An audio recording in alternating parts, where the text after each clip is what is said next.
Thank you for joining us with our presentation today. We will be covering the federal tax credit and how to obtain the federal tax credit before it is no longer available after September 30th of this year.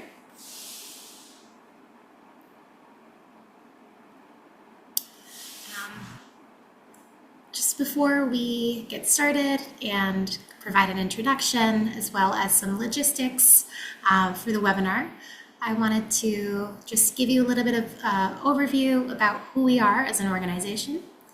Now, Green Energy Consumers Alliance is a nonprofit organization based in Massachusetts and Rhode Island with a mission to empower consumers and communities to speed a just transition to a zero carbon world.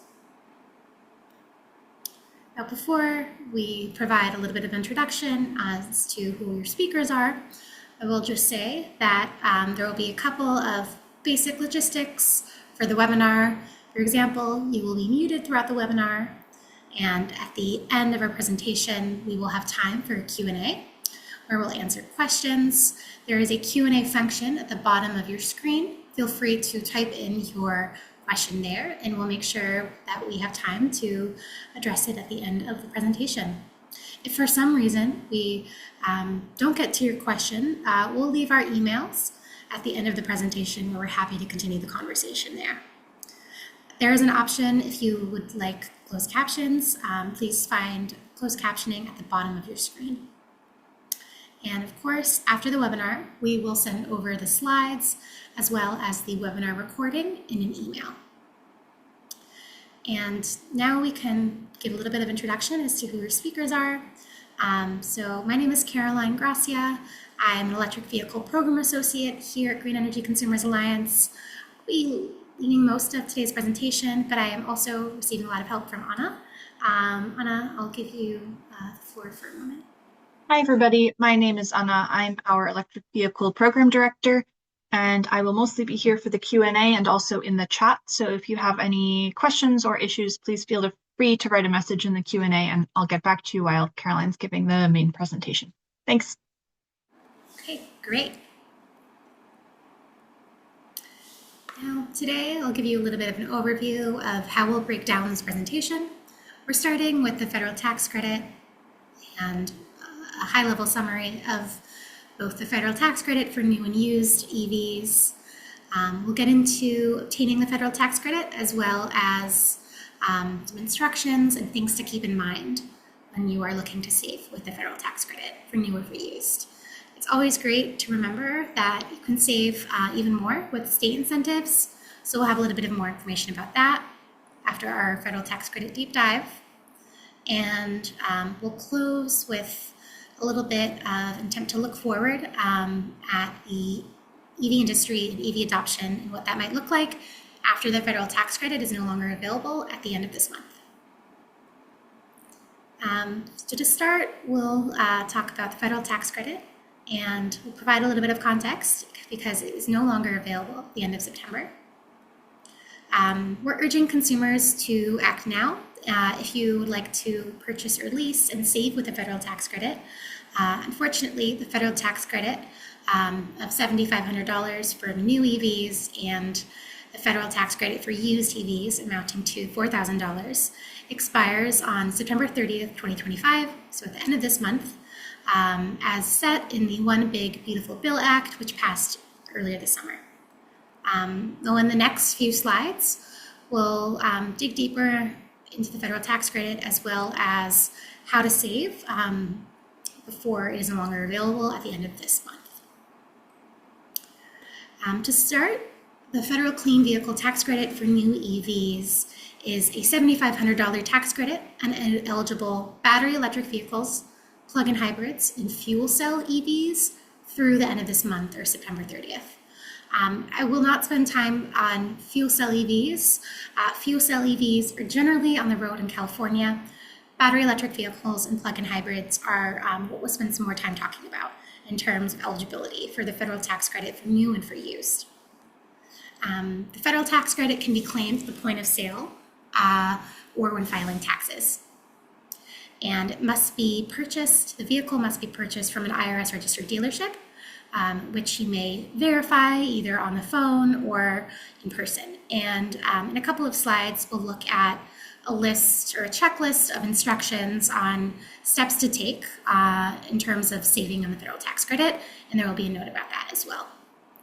There are price limits for federal tax credit for new and for used, as well as requirements about battery minerals and sourcing requirements as to where some of those materials are sourced. That list is a little complicated. The easiest way to go about that, to see which vehicles are eligible and for how much, is to access the IRS's list of eligible vehicles.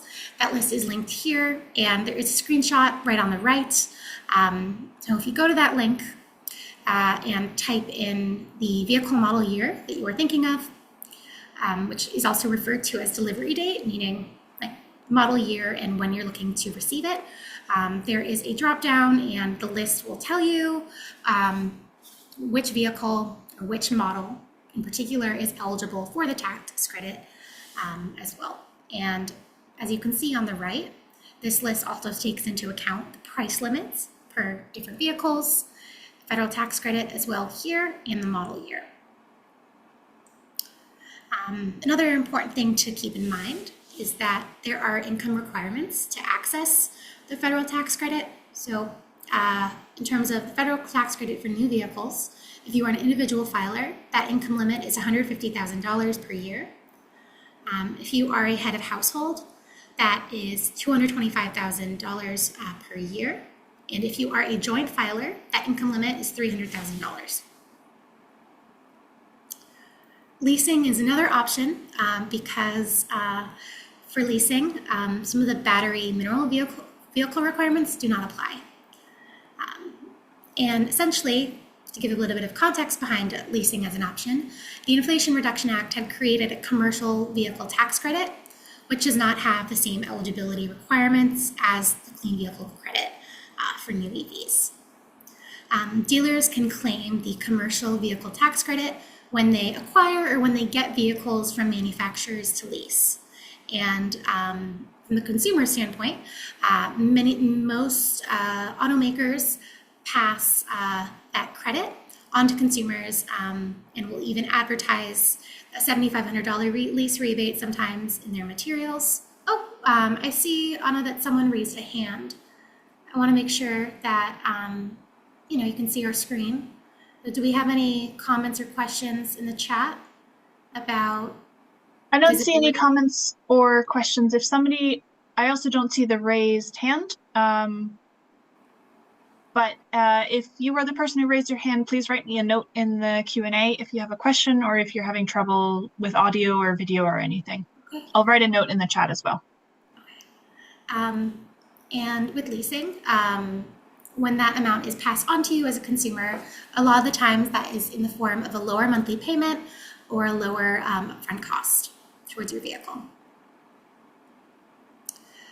Of course, we have to mention the federal clean vehicle tax credit for used EVs, and this is up to $4,000 or 30% of the sales price, whichever is lower.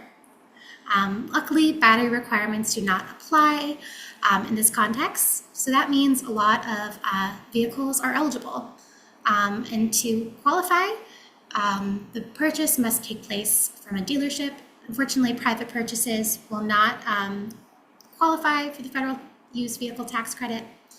And in terms of vehicle eligibility, the EV or plug-in hybrid must be at least 2 years old and cost less than $25,000. Again, the federal clean vehicle tax credit for new and used, as well as leasing as an option, it's only available until September 30th, 2025. In terms of used EVs, again, there is a little bit of a lower income threshold for this $4,000 tax credit. If you are an individual filer, that is $75,000 per year. If you are a head of household, this income limit is $112,500. If you file taxes jointly, that limit is $150,000. So if you would like to access the federal tax credit, but the EV that you are looking at is not currently in stock, you can actually still access the tax credit. So this is good news. The IRS is currently allowing customers to sign a binding purchase agreement and make a payment before September 30th, but essentially take delivery or possession of your EV after September 30th in the case that the EV you are looking for is currently not in stock or not available.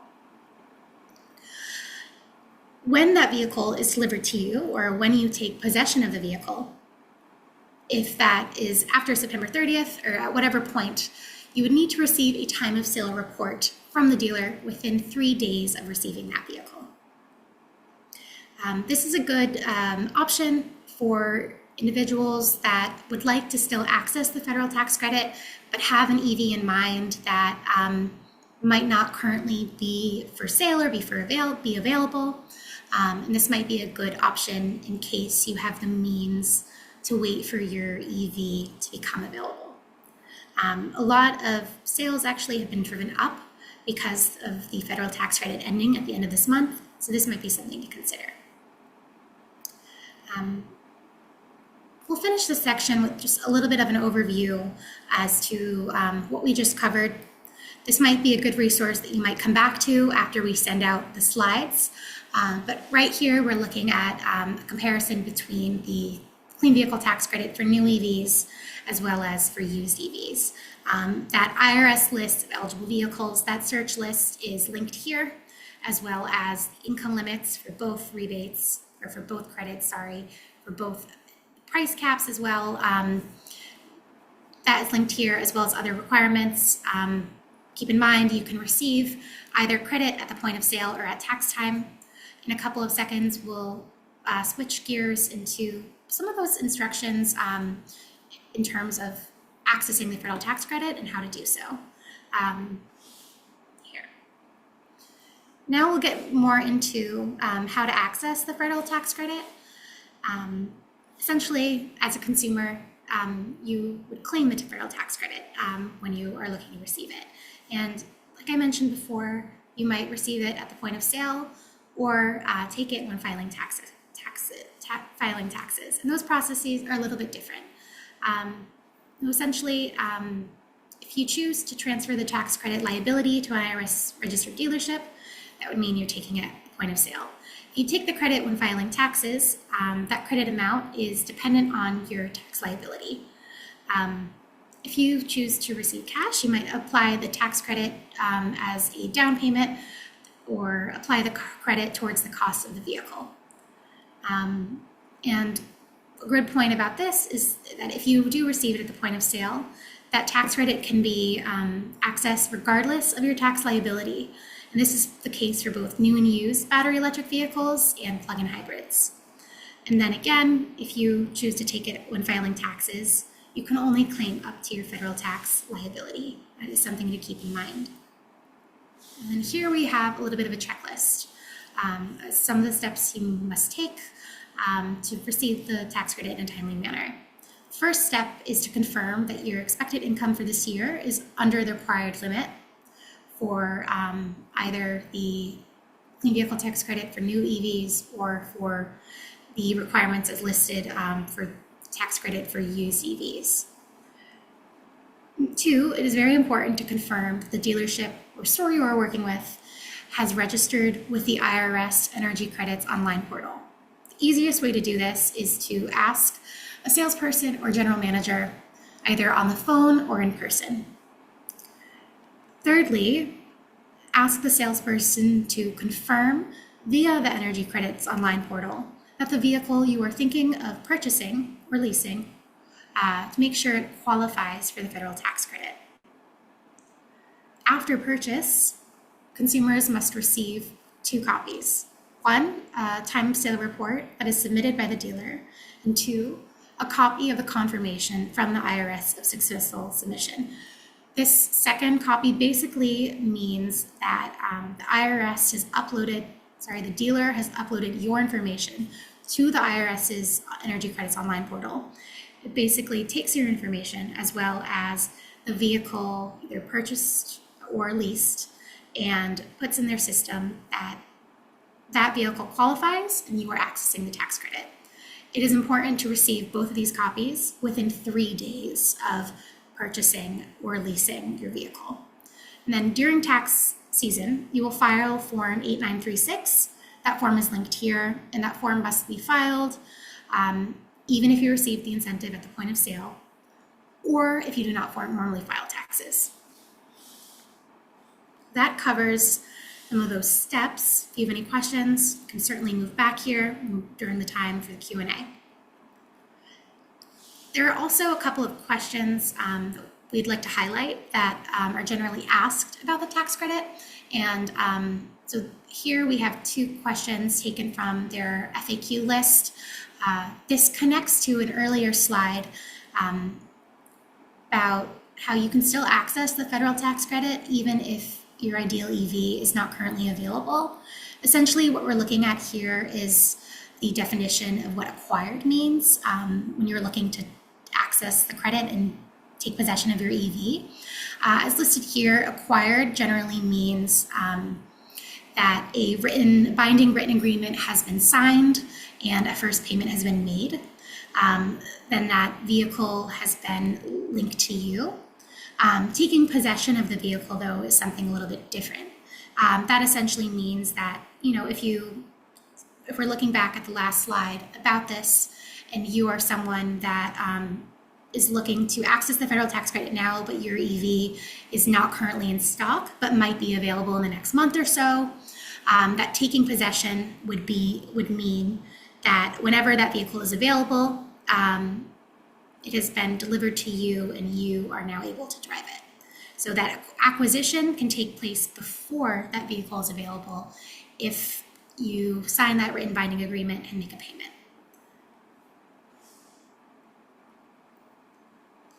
And as a reminder, you can always save more before September 30th with state incentives that are not going away anytime soon. If you live in Massachusetts, that would be through the More EV rebate program. This is statewide. Here we have an overview of some of the rebates under the program. So if you are looking for a new EV, you can save $3,500 through More EV Standard.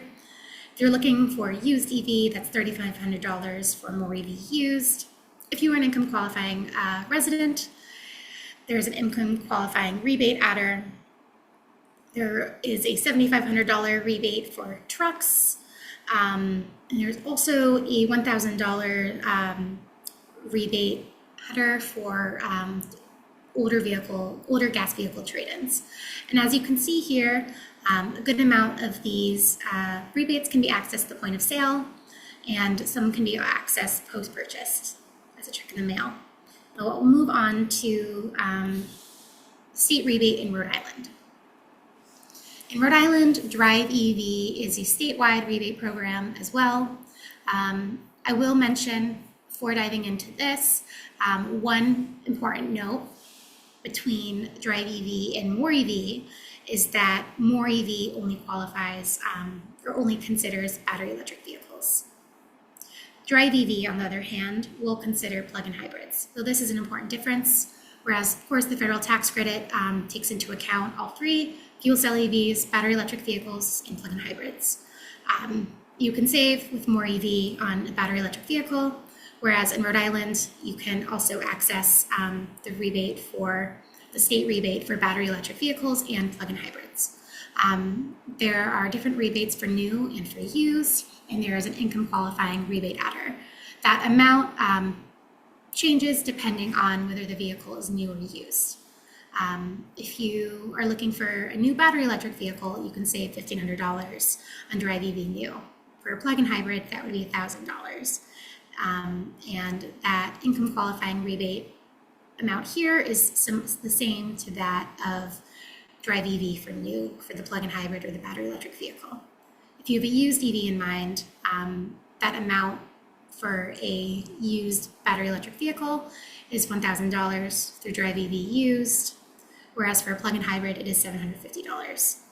And for used, that amount, if you are an income qualifying Rhode Island resident, you can still access $1,500 for a used battery electric vehicle. So that amount here is the same as it would be if you were looking for a new battery electric vehicle, whereas that income qualifying rebate amount for a used plug-in hybrid is $750. Both the More EV and Drive EV program websites with more information on how to access those rebates are linked to those slides. And here, going forward, in the next few slides, we're going to attempt to look at EV adoption in the EV industry, what some of those forecasts might look like in terms of adoption after the federal tax credit ends. We might have in mind that the elimination of the federal tax credit will slow EV growth. And there are a couple of articles that we've seen that surely support that, but that degree is a little bit of an unknown. That will be a little bit of a wait and see scenario at least, but there are a few things that we do know so far. And for example, one of the things we know for so far are that EV sales are growing globally, but are expected to lag in the United States. So here we took two graphics from Bloomberg's Electric Vehicle Outlook. Bloomberg has studied EV adoption for the recent years and uses data to make forecasts in the future. On the left, we can look at global passenger vehicle sales by drivetrain, and battery electric and plug-in hybrids are what's shaded in blue. We can see that shares of battery electric and plug-in hybrid sales have grown in recent years and continue to grow and make up a larger portion of global sales through 2030. An important note here is that the Electric Vehicle Outlook did take into account the passing of the Big Beautiful Bill, as well as the federal tax credit no longer being available and the federal threat to California's EPA waiver and their right to set their own emissions mandates. And then on the right, on the other hand, we're looking at the electrification transition and global passenger EV sales by market. You can see that other countries are leading the electrification transition, at least within the past few years. Mainly China and Europe will have easier access to some of Chinese electric vehicles than, say, we do in the United States.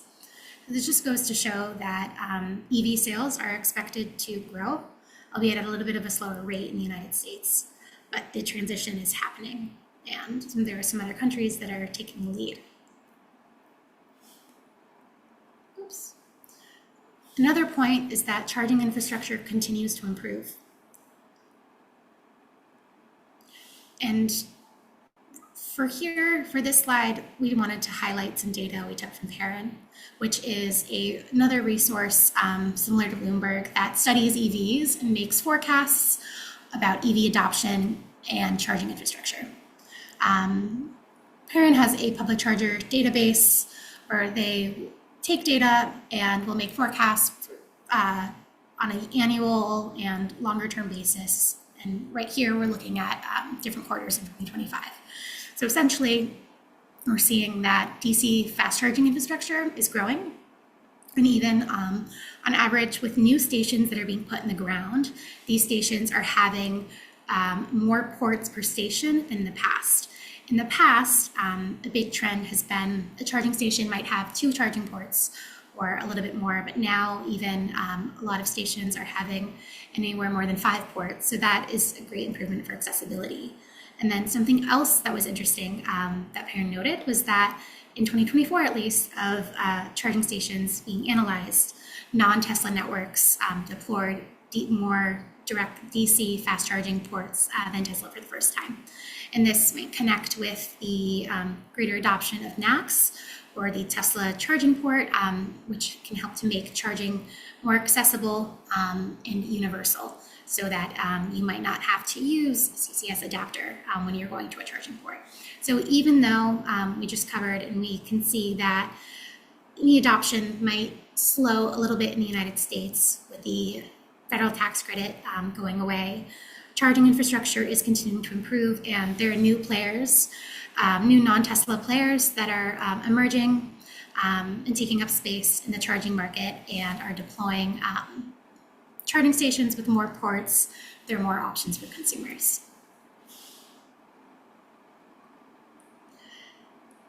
Then thirdly, we'll look at the used EV market. We actually did a webinar on used EVs a couple of months ago, and we borrow a lot of data from Recurrent because Recurrent has a lot of great data out there. And right here and with this graph, we can see that the used EV market is pretty robust. And there are actually a lot of not that old EVs that are on the EV market. Many EVs are coming off of lease and are entering the used car market.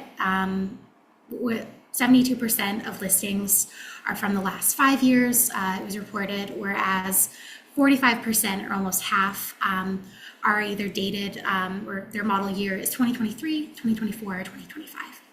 And borrowing more from Recurrent, we looked at their market reports on a different quarterly level. But in quarter 3 of 2025, it was found that around a third of used EV inventory is priced under $25,000, making them applicable or qualifying for the federal used tax credit, whereas a little bit more than half is priced under $30,000. That amount is pretty affordable. And then when we look at this graph, it's a good thing to mention that all of the EVs that were sourced to make this graph were at least 2 years old and priced under $25,000, meaning that they were all eligible for the federal use tax credit.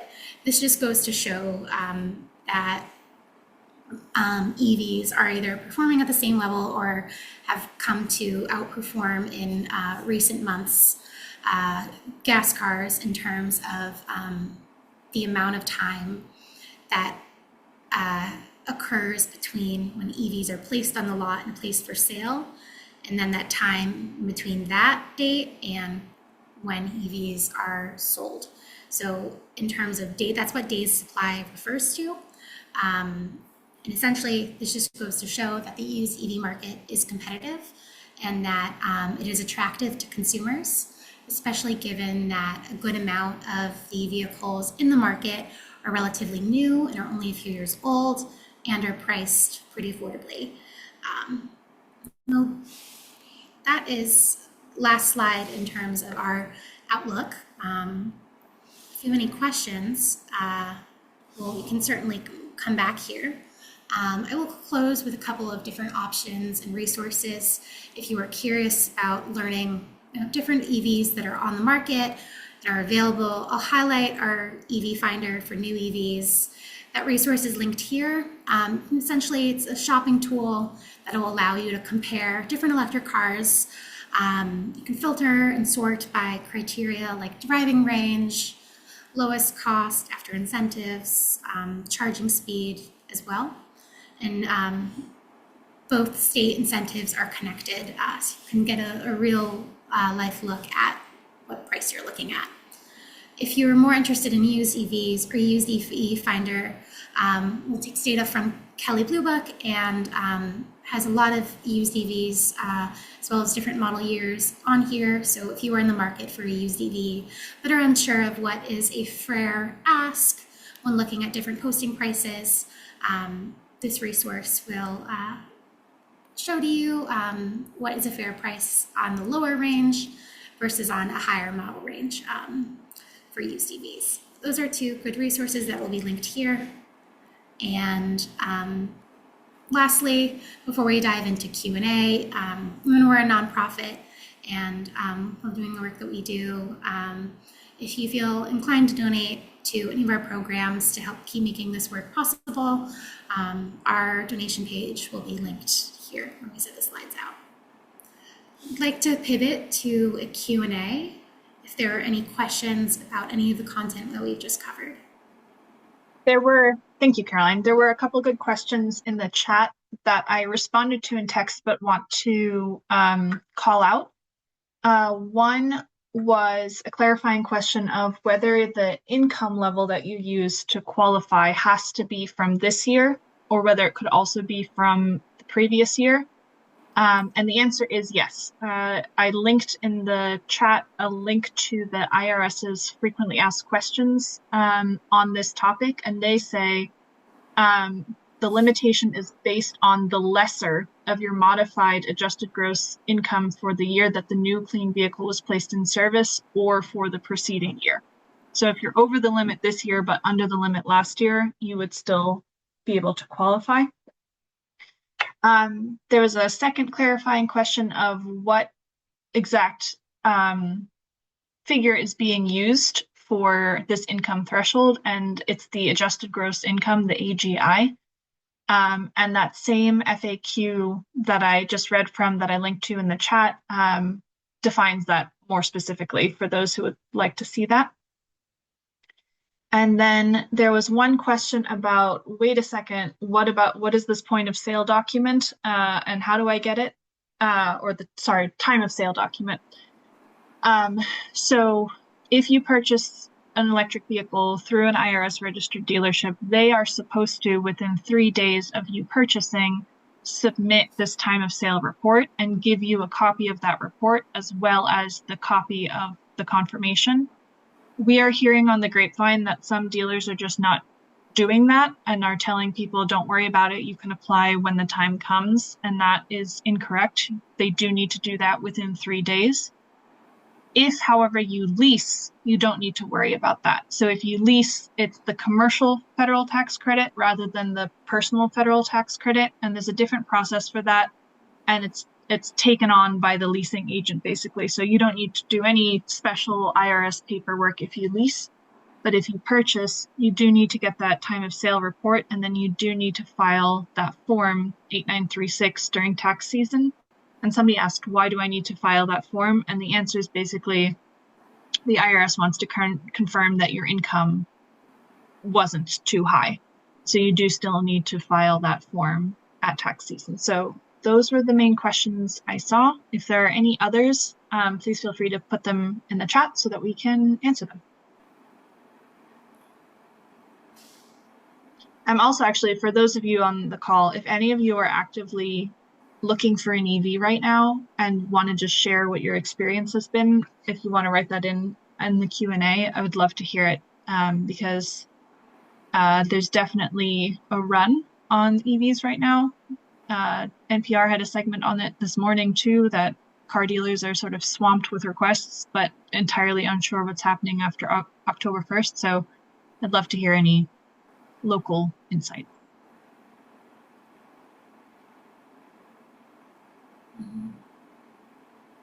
Seeing none though, Caroline, I think you can close us out.